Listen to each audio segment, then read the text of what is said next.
Mabuting balita ng Panginoon ayon kay San Lucas. Nung panahon iyon, sinabi ni Jesus, "Kawawa kayo, ipinagtatayo ninyo ng magagarang libingan ang mga propetang ipinapatay ng mga magulang.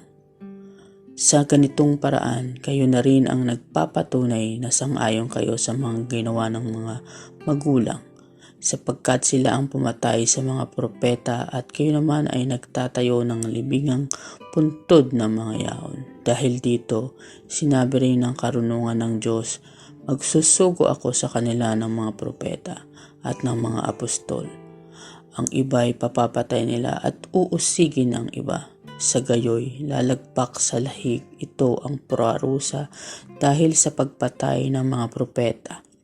Buhat ng itatag ang sanlibutan magmula kay Abel hanggang kay Zacarias na pinapatay sa papagitan ng damba ng sunugan, ng mga handog at ng gusali ng templo.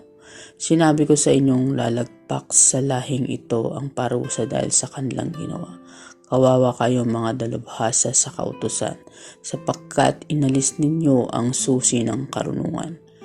Ayaw na ninyong magsipagpasok, hinahadlangan pa ninyo ang magnanais na magpumasok. At umalis si Jesus sa bahay na iyon. Mula noon, tuniliksa na siya ng mga eskriba ng mga Pariseo at pinagtanong tungkol sa maraming bagay upang masilo siya sa kanyang pananalita.